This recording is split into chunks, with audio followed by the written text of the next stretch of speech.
नमस्कार, आपका स्वागत है। एक समय की बात है, भगवान श्री कृष्ण के मित्र उनसे मिलने के लिए द्वारिका नगरी पधारते हैं। भगवान श्री कृष्ण उनका स्वागत करते हैं और उनके आने का कारण पूछते हैं। भगवान श्री कृष्ण के सखा उनसे कहते हैं, हे केशव, तुम तो सर्वज्ञ हो, सब कुछ जानते हो। आज मैं तुम्हारे पास यह जानने के उद्देश्य से आया हूँ कि मनुष्य को किन किन वृक्षों का रोपण करना चाहिए, कौन से वृक्ष भवन के सामने लगाने चाहिए, किन वृक्षों का रोपण करने से दरिद्रता दूर होती है तथा शत्रु, रोग, भय, भूत, पिशाच आदि संकटों से बचने के लिए कौन से वृक्ष भवन की सीमा में लगाने चाहिए। भगवान श्री कृष्ण मुस्कुराते हुए कहते हैं, हे सखा, तुमने आज समस्त मानव जाति के कल्याण के उद्देश्य से अत्यंत महत्वपूर्ण प्रश्न किया है। इस संसार में वृक्षों का बहुत ही बड़ा योगदान है। वृक्ष सदा ही पूजनीय है, किंतु आज तुमने उचित ही प्रश्न किया है। भवन की सीमा में वृक्षों को लगाना बहुत ही शुभ फल प्रदान करता है। वृक्ष तथा पौधे भवन की सुंदरता को बढ़ाते अवश्य है, साथ ही ये वातावरण को शुद्ध रखते हैं। वृक्षों से सकारात्मक ऊर्जा का संचार होता है, जो मनुष्य के जीवन के लिए अत्यंत आवश्यक होती है। वृक्ष नकारात्मकता को कम करके वातावरण को अधिक सकारात्मक बनाने का कार्य करते हैं। घर के सामने शुभ पेड़ पौधे लगाने से घर में सुख समृद्धि आती है। साथ ही ये पेड़ पौधे कई प्रकार के वास्तु दोषों को नष्ट करते हैं। घर के आंगन में खड़े वृक्ष देवताओं के समान घर की रक्षा करते हैं। हे मित्र, भवन के पास कौन से पौधे लगाने चाहिए और कौन से नहीं, इसके बारे में बताने से पूर्व मैं तुम्हें एक प्राचीन कथा सुनाता हूँ, जिससे तुम्हें समझ में आ जाएगा कि वृक्षों का तथा पेड़ पौधों का भवन के पास लगाना कितना शुभ होता है और कौन से पौधे भवन के पास लगाने से दुख एवं दरिद्रता आती है। जो भी मनुष्य इस कथा का श्रवण करता है, उसके सैकड़ों पाप नष्ट हो जाते हैं और उसकी दरिद्रता का नाश होता है। भगवान श्री कृष्ण का सखा कहता है, हे केशव, मैं इस कथा को अवश्य ध्यान से पूरा सुनूंगा, कृपया मुझे वह कथा सुनाओ। भगवान श्री कृष्ण कहते हैं, हे सखा, पूर्वकाल की बात है। मध्य देश में एक अत्यंत शोभायमान नगरी थी। उस नगरी में धनेश्वर नाम का वैश्य अपनी पत्नी सुमति के साथ निवास करता था। धनेश्वर भगवान विष्णु का भक्त था और वह नित्य भगवान विष्णु की पूजा करता था। धनेश्वर की पत्नी भी सुशील और गृह कार्य में दक्ष थी। घर में धन धान्य की कोई कमी नहीं थी। भगवान की कृपा से उसके पास सब कुछ था। इस प्रकार से अनेक दिन बीत जाने के पश्चात धनेश्वर की जो पत्नी थी, जिसका नाम सुमति था, उसने अपने आंगन में कुछ वृक्षों का रोपण किया और नित्य उन वृक्षों को जल चढ़ाकर उनकी सेवा करने लगी। किंतु धनेश्वर की पत्नी को वृक्ष रोपण का ज्ञान नहीं था।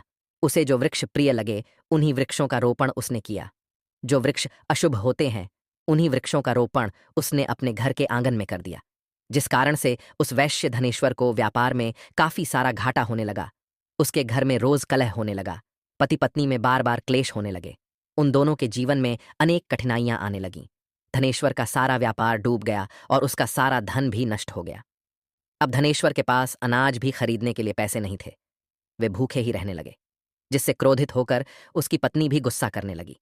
वह अपने पति को कोई काम करने के लिए कहती। फिर धनेश्वर काम मांगने के लिए गांव में घूमने लगा, लेकिन उसे कहीं पर भी काम नहीं मिलता था। उसने आकर अपनी पत्नी से कहा, हे भद्रे, मुझे तो कोई भी काम नहीं दे रहा है। अब मैं कहाँ पर काम खोजने जाऊं। वे दोनों ही पूरी तरह से हतबल हो गए थे। दोनों के पास भी उद्योग करने के लिए कुछ नहीं था। धनेश्वर ने अपनी पत्नी के सारे गहने भी बेच डाले और जो कुछ भी अन्न मिला उसी से पेट भर लिया।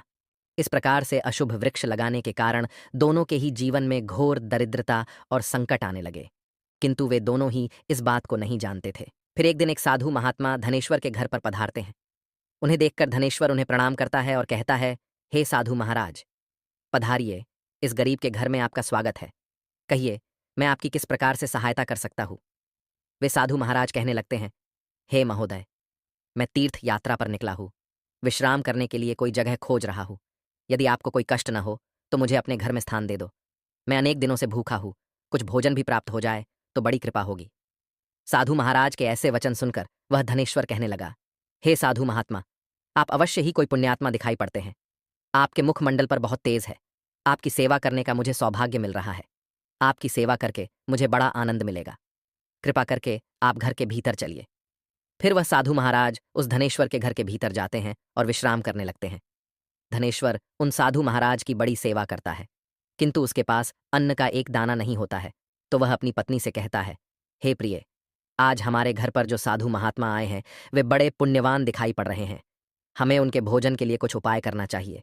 मैं गांव में जाकर किसी से थोड़ा सा धन मांग कर लाता हूँ। इतना कहकर वह धनेश्वर गांव में एक सेठ के घर पर जाता है और उस सेठ से थोड़ा सा धन देने की विनती करता है।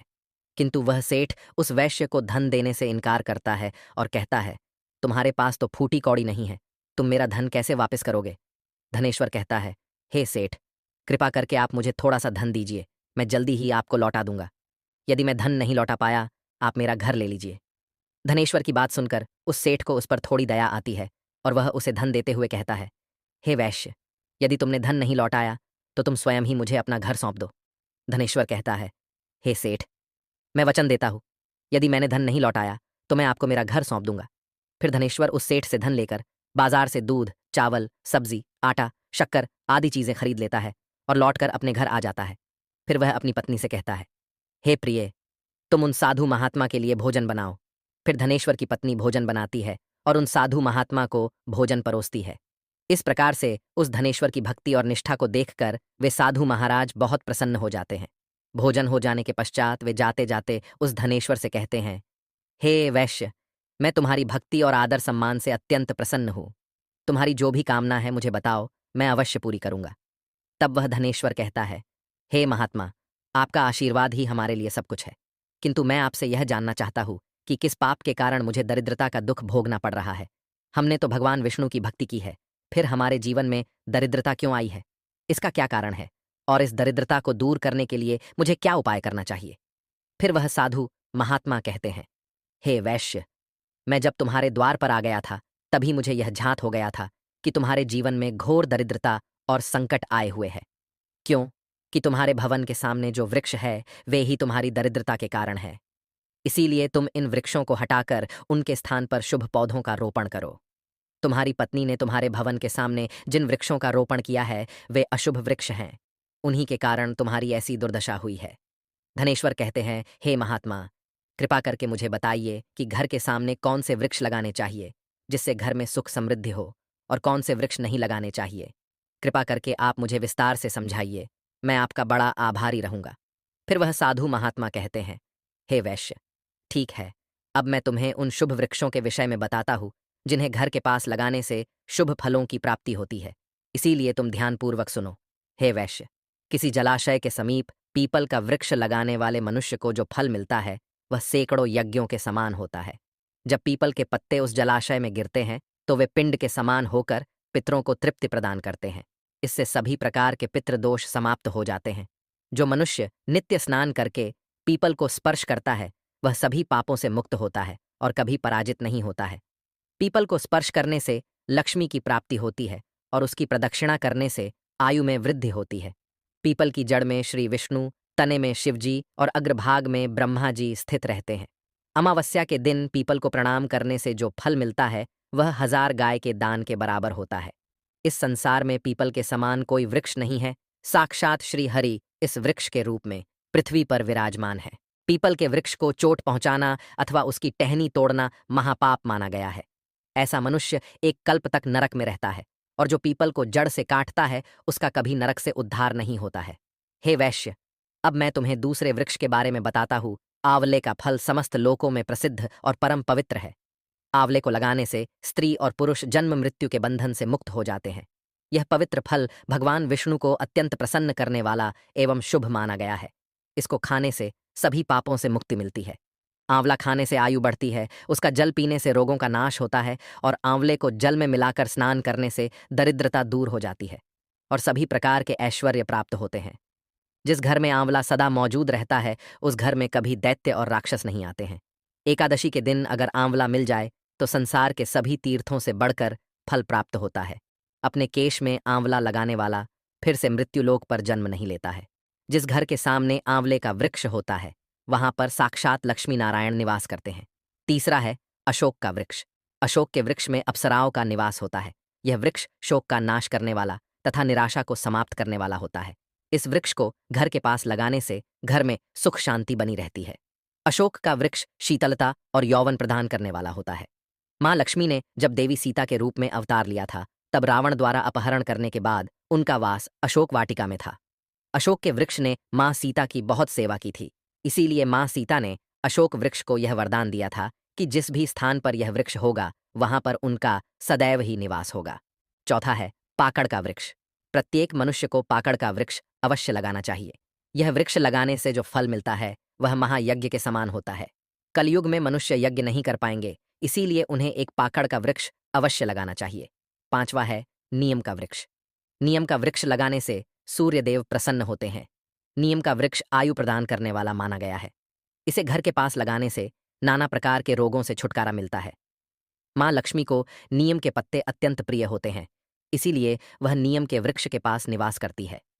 घर के सामने नीम के वृक्ष का रोपण करने से धन संपत्ति की प्राप्ति होती है। छठा है जामुन का वृक्ष। यदि कोई मनुष्य कन्या प्राप्ति की कामना करता है तो उसे जामुन का वृक्ष अवश्य लगाना चाहिए। जिस मनुष्य के घर के सामने जामुन का वृक्ष होता है उसके घर में कन्या का जन्म होता है, जो कुल का गौरव बढ़ाती है। सातवां है बेल का वृक्ष। बेल के वृक्ष में भगवान शिव और गुलाब में देवी पार्वती का निवास है। इसीलिए अगर बेल के वृक्ष के पास गुलाब का पौधा लगाया जाए तो शिव पार्वती का आशीर्वाद प्राप्त होता है। उस घर में कभी दुख दरिद्रता नहीं आती है।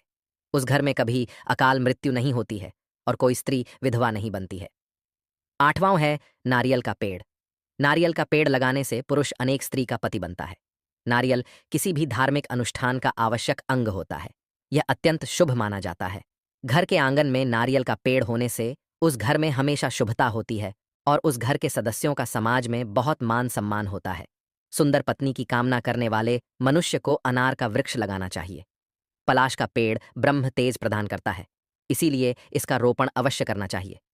वंश वृद्धि और संतान प्राप्ति की कामना करने वाले मनुष्य को अंकोल का वृक्ष अवश्य लगाना चाहिए। अगर मनुष्य किसी बीमारी से पीड़ित है तो उसे खैर का वृक्ष लगाना चाहिए। खैर का वृक्ष लगाने से बड़े बड़े रोग नष्ट हो जाते हैं। यह वृक्ष आरोग्य प्रदान करने वाला होता है। कुंद अर्थात मोगरे के पेड़ में गंधर्व निवास करते हैं, इसीलिए इस पौधे का रोपण अपने घर के पास करने से कार्यों में सिद्ध और शुभ फलों की प्राप्ति होती है। खासकर कला के क्षेत्र में काम करने वाले लोगों को यह पौधा अवश्य लगाना चाहिए। यदि किसी मनुष्य को चोर और लुटेरों का भय सता रहा है तो उसे अपने घर के पास बेंत का वृक्ष जरूर लगाना चाहिए। यह वृक्ष चोर लुटेरों को भयभीत करता है और घर की रक्षा करता है। चंदन और कटहल के वृक्ष पुण्य और लक्ष्मी प्रदान करते हैं। इन वृक्षों का रोपण करने से दुख दरिद्रता समाप्त हो जाती है। घर की उत्तर दिशा में पाम और कनक चंपा का पौधा लगाया जाता है तो धन में वृद्धि होती है। केले का पेड़ भी बहुत शुभ होता है और यह घर में सुख समृद्धि और खुशहाली लाता है। केले के पेड़ में भगवान विष्णु का वास होता है, इसीलिए घर में केले का पेड़ होने से घर में धन की कमी नहीं होती है। हर श्रृंगार के पौधे को पारिजात भी कहा जाता है। इस पौधे की उत्पत्ति समुद्र मंथन के समय हुई थी और माँ लक्ष्मी भी समुद्र मंथन से ही प्रकट हुई है। इसीलिए पारिजात के पौधे का बहुत अधिक महत्व है। यदि इस पौधे को अपने घर पर लगाते हैं तो आपको माँ लक्ष्मी की विशेष कृपा प्राप्त होगी। मनुष्य को कभी भी ताड़ का वृक्ष नहीं लगाना चाहिए। ताड़ का वृक्ष संतान का नाश करने वाला होता है। जिस घर के पास ताड़ का वृक्ष होता है उस घर के संतानों की कभी उन्नति नहीं होती है। मनुष्य को कभी भी अपने घर के पास बहेड़े का वृक्ष नहीं लगाना चाहिए। इस वृक्ष पर प्रेतों का वास होता है। जो मनुष्य बहेड़े का वृक्ष लगाता है वह प्रेत बन जाता है। इसके नीचे बैठकर कभी पूजा पाठ भी नहीं करना चाहिए। अगर किसी मनुष्य को शत्रुओं का भय सता रहा है तो उसे केवड़े का वृक्ष लगाना चाहिए। यह शत्रुओं का नाश करने वाला होता है। घर में कभी भी ऐसे पौधे नहीं लगाने चाहिए जिनको काटने या तोड़ने पर दूध निकलता हो। घर के सामने कभी भी बबूल का पेड़ नहीं लगाना चाहिए, इसे लगाने से विपत्ति आती है। घर के सामने बेर का वृक्ष भी नहीं लगाना चाहिए, इसे लगाने से नकारात्मकता बढ़ती है, धन का नाश होता है और संकट आते हैं। किसी भी मनुष्य को अपने घर के सामने पपीते का वृक्ष नहीं लगाना चाहिए। इस वृक्ष को लगाने से धन का नाश होता है और दरिद्रता आती है। अगर पीपल का वृक्ष भवन की पूर्व दिशा में होता है तो घर में निर्धनता व्याप्त हो सकती है। वट वृक्ष घर की पश्चिम दिशा में हो तो घर में शोक का काल चिरकाल तक रहता है। दक्षिण दिशा में तुलसी का पौधा हो तो संतान को पीड़ा सहन करनी पड़ती है। किसी भी मृत वृक्ष की छाया घर पर पड़ती है तो यह मृत्यु सूचक होता है। मृत वृक्ष को तुरंत उखाड़ देना चाहिए। वे साधु महात्मा कहते हैं, हे वैश्य, इस प्रकार से मैंने तुम्हें इन सभी शुभ और अशुभ वृक्षों के विषय में बता दिया है। इसीलिए तुम इन वृक्षों का रोपण करो और भगवान की कृपा को प्राप्त करो। वह धनेश्वर कहता है, हे महात्मा, आपने आज मुझे उत्तम ज्ञान दिया है, मैं आपका धन्यवाद करता हूँ। फिर वे साधु महात्मा धनेश्वर को आशीर्वाद देकर उस स्थान से अंतर्ध्यान हो जाते हैं। साधु महात्मा को अचानक से अदृश्य हुआ देखकर धनेश्वर और उसकी पत्नी को आश्चर्य होता है। फिर उन्हें समझ में आ जाता है कि साक्षात भगवान विष्णु ही उनके घर पर आए थे। फिर धनेश्वर उन साधु महात्मा के कहे अनुसार अपने घर के सामने अनेक शुभ वृक्षों का रोपण करता है, जिससे अचानक ही उसे बहुत सारे धन की प्राप्ति होती है और उसकी दरिद्रता दूर हो जाती है। धनेश्वर और उसकी पत्नी भगवान विष्णु का धन्यवाद करने लगते हैं। भगवान श्री कृष्ण कहते हैं, हे सखा, इस प्रकार से मैंने तुम्हें शुभ और अशुभ दोनों प्रकार के वृक्षों के बारे में बताया है। अब तुम भी जाकर अपने भवन के पास इन वृक्षों का रोपण करो। तो दोस्तों, इस प्रकार से भगवान श्री कृष्ण ने भवन के पास लगाए जाने वाले शुभ और अशुभ वृक्षों के बारे में बताया है। उम्मीद है आपको यह कथा पसंद आई होगी। जानकारी अच्छी लगी तो वीडियो को लाइक ज़रूर करें और कमेंट में जय श्री कृष्ण अवश्य लिखें। साथ ही चैनल को सब्सक्राइब करें। आप सभी का धन्यवाद।